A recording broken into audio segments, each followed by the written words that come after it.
জামাতে ইসলামের আমিরের এই বক্তব্য আমি আবার আমার প্রত্যাখ্যান করছি, শুধু নয় নিন্দা জানাচ্ছি এবং ক্ষোভ প্রকাশ করতে সক্ষম হয়েছি।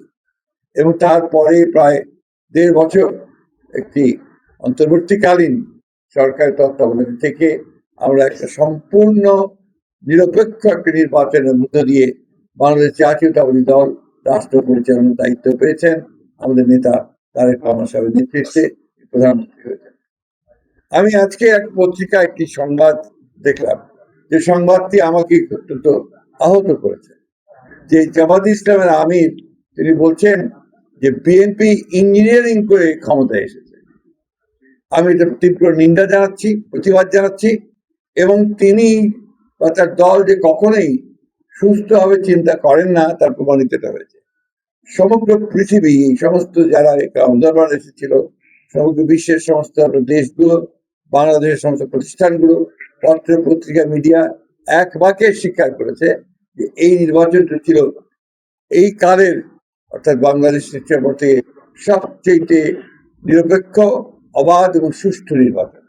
এবং সেই সুষ্ঠু নির্বাচনের মধ্যে দিয়ে বিএনপি তার জনপ্রিয়তার মধ্যে দিয়ে 213টি আসন লাভ করে সে সরকার গঠন করার সুযোগ পেয়েছে। সুতরাং জামাতে ইসলামের আমিরের এই বক্তব্য আমি আবার আমার প্রত্যাখ্যান করছি, শুধু নয় নিন্দা জানাচ্ছি এবং ক্ষোভ প্রকাশ করছি। 200-র বেশি সার্ভিস ও ফিচারে লেনদেনের সব বিকাশ অ্যাপে সম্ভব। যাই হোক, যে কথা বলছিলাম যে আজকে বিভিন্নভাবে বিএনপির বিভিন্ন কর্মকাণ্ডের উপরে বিভিন্নভাবে আপনার প্রচেষ্টা চালানো হচ্ছে ওই শক্তিটির পক্ষ থেকেই একটা আবার ধূম্রজাল সৃষ্টি করা, আবার একটা বিভেদ সৃষ্টি করা।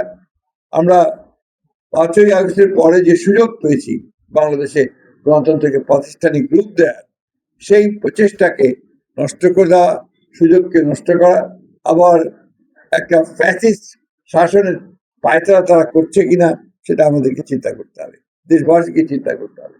ভিন্নভাবে দেশকে আবার স্বৈরাচারের মধ্যে তারা নিতে চায় কিনা সেটা আমাদেরকে চিন্তা করতে হবে। এবং তাদের যে অতীত ইতিহাস, সেই ইতিহাস আমরা সবাই খুব ভালো করে জানি।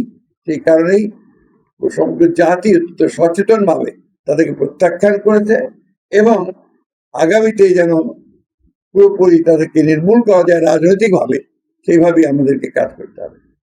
সেই কারণেই এই মেয়ের যে সমাবেশটি এখানে অনুষ্ঠিত হবে আমাদের পার্টি অফিসের সামনে দুপুর 2টায়, না নামাজের পরে এই সমাবেশে প্রধান অতিথি হিসেবে উপস্থিত থাকবেন আমাদের দলের চেয়ারম্যান এবং বর্তমানে বাংলাদেশের সবচাইতে জননন্দিত প্রধানমন্ত্রী জনাব তারেক রহমান। সুতরাং এই সভাটিকে সফল করার জন্য আমরা দলের পক্ষ থেকে সর্বাত্মক প্রচেষ্টা গ্রহণ করেছি। বাংলাদেশের মানুষের কাছে আমাদের আবেদন থাকবে যে তারা এই দিবসটি যথাযথ মর্যাদার সঙ্গে পালন করবেন। প্রত্যেকটি ইউনিটের, আমাদের জেলা এবং ইউনিটগুলোতে একইভাবে নির্দেশ দেওয়া হয়েছে, তারা সেইভাবে তারা এই দিবসটি পালন করবেন। আমরা ঢাকাতে এই দিবসটিকে একটা উৎসবের দিন এবং একই সঙ্গে রাজনৈতিক শপথ গ্রহণ করবার দিন হিসেবে আমরা এটাকে নিতে চাই, যাতে করে আমরা ভবিষ্যতে আমাদের রাজনীতিকে আরো বেগবান করতে পারি। আপনাদের সকলকে আজকে উপস্থিত হওয়ার জন্য আমি আন্তরিকভাবে ধন্যবাদ এবং কৃতজ্ঞতা জানাই।